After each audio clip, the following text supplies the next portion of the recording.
Valagro and the growth plan of Valagro, let me talk a while about the Indian market. I want to share with you some figures about the Indian market. First of all, India comes second in the ranking of countries for what concerns the arable land. 16 crores of arable land. What does it mean? It means there is a huge opportunity here in India. The market is big, the arable land available is huge, and we have not to forget that India is a big country, with different latitudes, where you can find whatever crops you are looking for. So there is a huge opportunity in India in terms of agriculture and agriculture development. But let's move forward.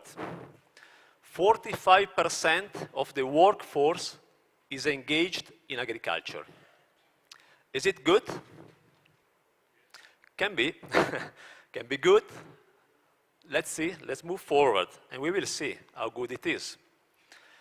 17% is the contribution of agriculture in India to the GDP. Oh my God, it's not so good.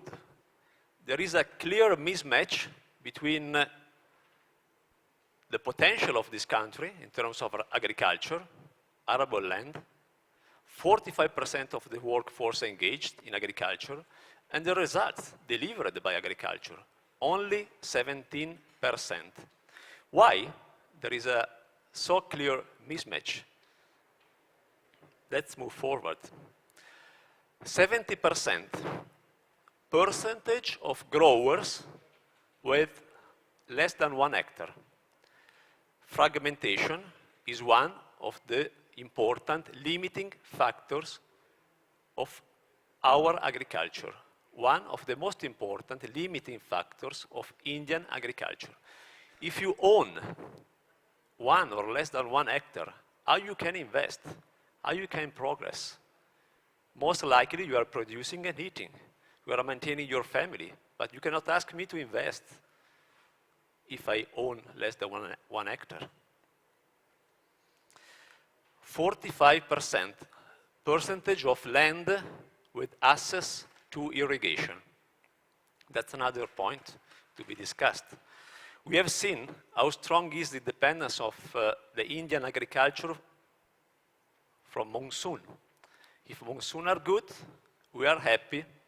If there are no monsoon, if they are not regular, we are in a big trouble. And monsoon are more and more erratic. So we cannot afford to have only 45% of the land with available irrigation system. And then we land to the final line, final figure. I've already told you before, if we consider the average increase of the farmer's income in India from 1993 to 2016 is only 3.4%. Only 3.4%. Here there is the discrepancy.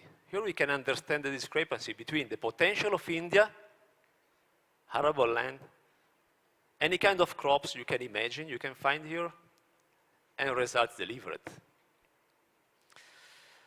Anyway, this is the picture. But it's also true that, I cannot change the slide. It is also true that the Indian agriculture is changing. The Indian agriculture is following the trend we can see very clearly in other countries, in other markets. We have already seen this slide, was in the presentation of Prime Warrior. Why there is this shift from traditional agro-inputs, such as fertilizers, traditional fertilizers, urea, monoammonium phosphate, potassium nitrate, towards new agri-inputs, biostimulants, biofertilizers, chelated trace elements, followed by water-soluble fertilizers.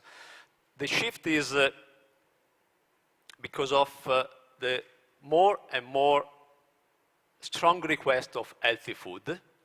People are requesting healthy food. The reason is because the public opinion and the authorities are asking to reduce the impact of agriculture on the environment. That's why we have to replace, as much as possible, agrochemicals with biocontrol products. That's why we have to integrate the traditional inputs with the new agro inputs. We have to put much more attention on trace elements, biostimulants in order to manage the abiotic stresses. So there is a clear shift. And if we have a look of the figures, you can see on the left side, the compound annual growth rate, so the percentage of growth of traditional inputs, fertilizers, traditional fertilizers, and agrochemicals, compared with the percentage of growth of biostimulants, biofertilizers, biocontrol products. Traditional inputs are flat. They are not growing. There is a less and less use of agrochemicals. Otherwise, biocontrol compounds, biostimulants, biofertilizers are growing double-digit in the last 5-6 years, and the outlook is to have the same pace for the next 5 to 6 years. So the agriculture is changing. You have to take into account this as a company. Valagro has to take into account this, the changes which are taking place in the Indian market.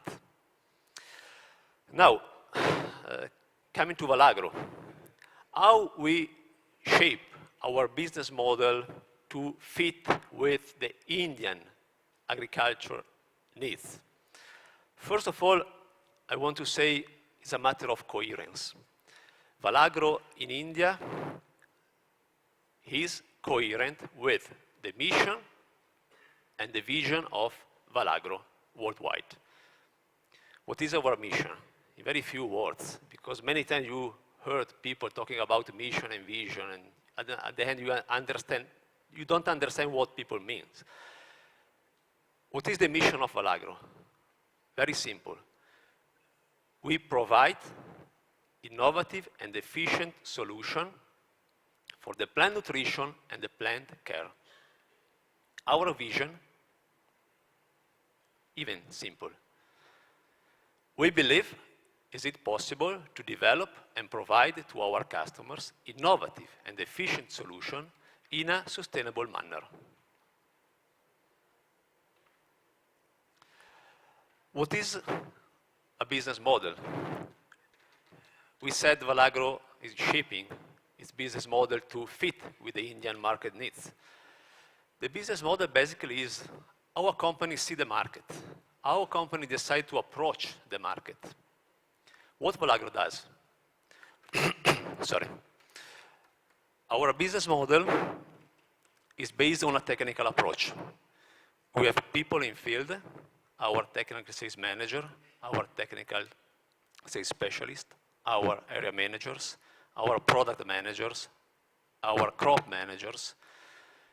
Their job is to stay every day along with the farmer in order to understand their needs and provide accordingly the most proper solutions. This is our business model. Solutions. This is not a commercial speech, so I don't want to enter into too much details about our products, our solutions. Just to give you the flavor, we are providing to the Indian market a full range of plant biostimulants, water-soluble fertilizers, chelated trace elements for foliar application and soil application through fertigation or drench application. As you have seen in the presentation of our global R&D director, Alberto Piaggesi, we invest a lot in R&D. Valagro is an R&D-driven company.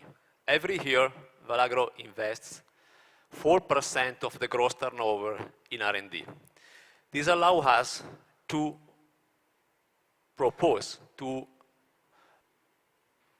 provide our customers with new solutions.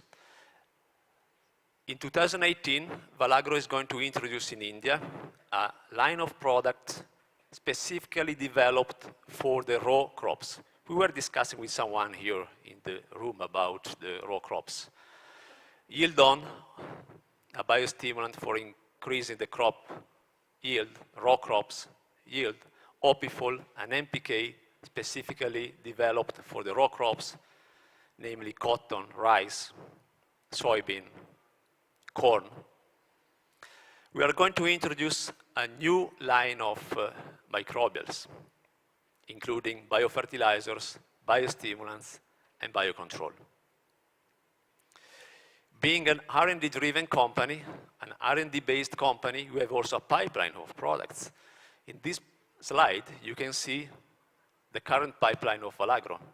Among the different projects of our R&D, when the time comes, when the time is mature to introduce in the market, here in India, we will select the solutions that are fitting with the Indian needs. This is the potential of a company based on R&D. Develop in-house solutions to give the best answer possible to the local needs. Now, about the growth, I don't want to bore people with too much figures. I took this slide from the business plan of Valagro in India. If you see the chart on the right side, we took over this company end of 2015.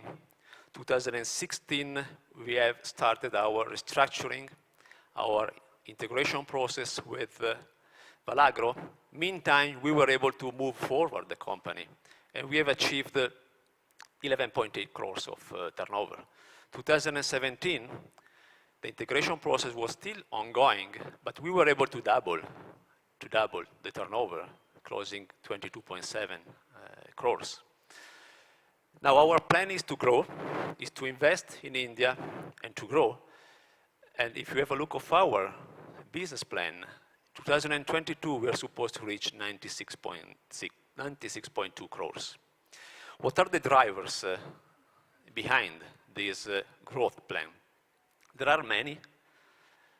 You can see into the wheel. I want to point out a couple of them for their crucial importance. The first one is to be focused in consolidating our presence where we are already operating, meaning Maharashtra downwards. Focus means to be geographically focused, means be focused on specific solutions, specific crops, but focus means be focused on our people. We want to invest in our team, in our people. They have to be every day better than the day before. They have to be able to represent Valagro in field. They have to be able to apply 100% the business model, so the technical approach on the basis of our business model in field. So investment in people. Second, investment in production capacities. We started this year investing at Pashamilaram, where we have our main production plant here in India, to revamping the NPK production line. We are starting next week to invest to revamping the microbial production lines. We have to invest.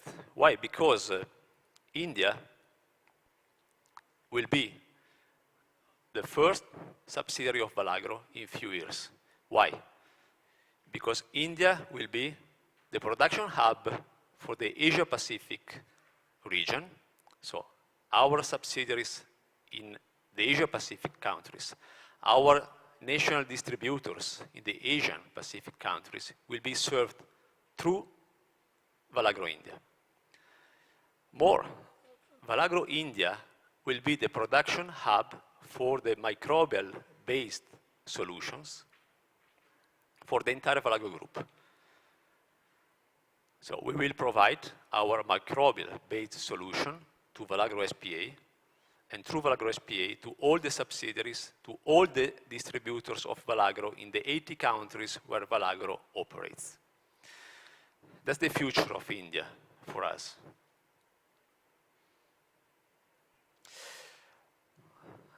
But I want to close my presentation with a couple of slides. I want to open a bit my heart and share with you what I strongly believe. I strongly believe that beside a good business plan, we have a good business plan. What we need to be successful in the Indian market is to be driven by passion and commitment for our customers. So my plan, my ambition as a country manager of Valagro in India is to work together with my colleagues in order to build up a team of people, not only in field, in the office, in the production plant, a team of people driven by the passion and commitment for the Indian farmers. I'm not a dreamer. I'm strongly convinced that if we are able to motivate people, make people understanding that they can contribute to the development of the Indian agriculture and we can play a role, results will be achieved. This is what I strongly believe. And finally,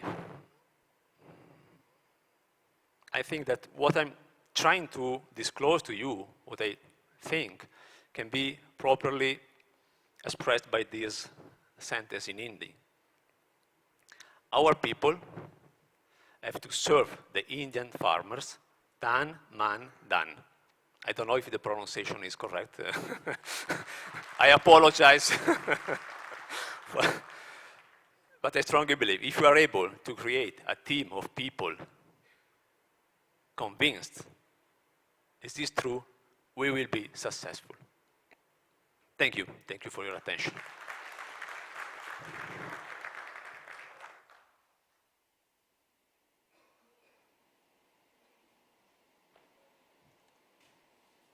Thank you, Luca. And that is the right way to go with Tan Man Dhan, which you rightly pronounced. Great going. So, ladies and gentlemen, that brings us to the end of all the technical presentations for today. And if you have any specific question, you may put up your hand. I would request Luca to come back again on the stage. You have a question? Look up. Because this particular presentation, the question answers were kept for the last, There is a question for you from, please put up your hand. Yeah, Mike, please. Good evening, Luke. My name is Nandesh. I am a distributor from Karnataka. As you rightly mentioned in your presentation, the land holdings of Indian farmers is very less, 1 hectare. In Karnataka, even less, 0.5 or 0.75 hectares. So your packings, so larger packings doesn't work in our conditions. That is one issue. The second is, you have made all your products in a similar color. So even if you give farmer at different stages, different products, so their psychology is that, so they are getting the same product. So what I request you to change the taste, the colors of the packings, bottles. Yeah, I understand. Okay. Even MC extra and all, the recommendation is 1 gram per liter. So your minimum packaging is 500 grams. Yes. Our normal farmers, they spray 100 liters or 200 liters. Yes, we are aware about this. We are fresh in this market, but we are understanding, we are good learners, we are understanding about the needs of the local market. And you're right, the small packaging is needed for the Indian market. We have already submitted to our headquarters a request to have some of the products in a smaller packaging, and our request was approved for some of the products. Now, I said we have to invest a lot in local production capabilities. This will allow us also to develop new packaging, better fitting the local needs. Rome was not built in 1 year. It's an Italian adage in this case.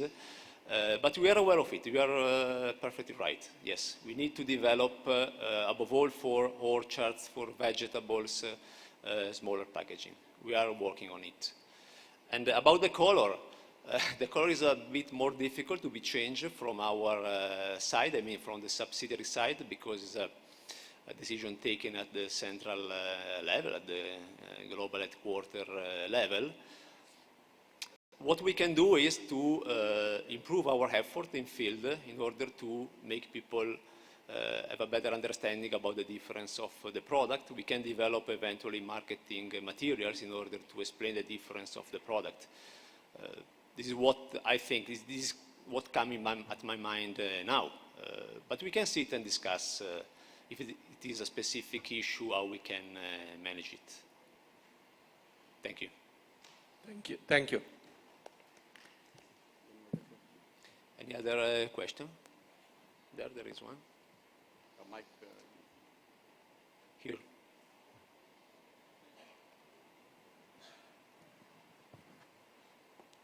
Hello. Yeah. In my soil, salinity is there, sir. To reduce salinity, I have seen in your website, retrosol is there. Is it available in India, sir? Not yet. Not yet, because I told you we want to be focused. We have already introduced several solutions in India. Our people are learning how to position properly this solution.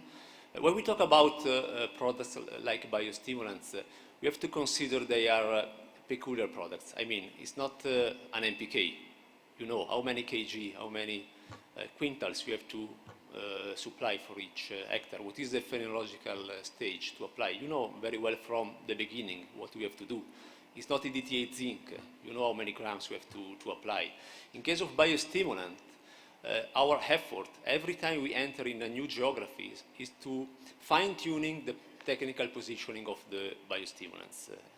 So we are working on the current portfolio.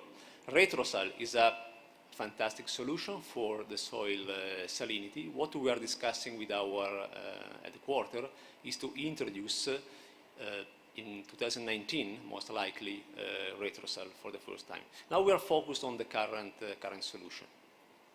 That's the reason why. We prefer not to put in 1 year 10 new products. It doesn't make any sense because you cannot position properly the solutions. And we don't want to push the market. We don't want to bullshit our customers with promises we cannot maintain. That's the reason why we are very careful in introducing new products step by step, progressively in a new geography. But Retrosal is available.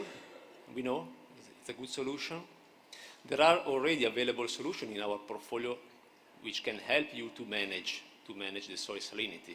If the soil salinity is due to the past application of traditional fertilizers, you can replace these products with master, where the EC is very low because there are no chloride inside, and you can reduce the salinity of soil.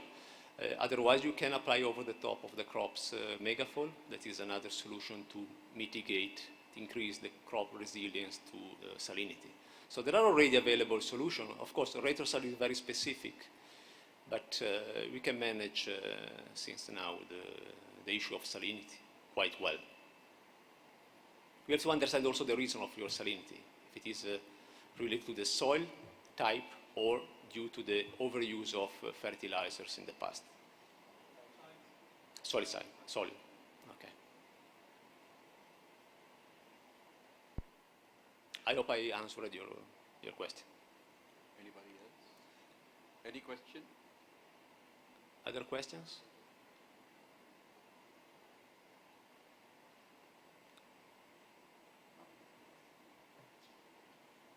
Okay. Thank you very much.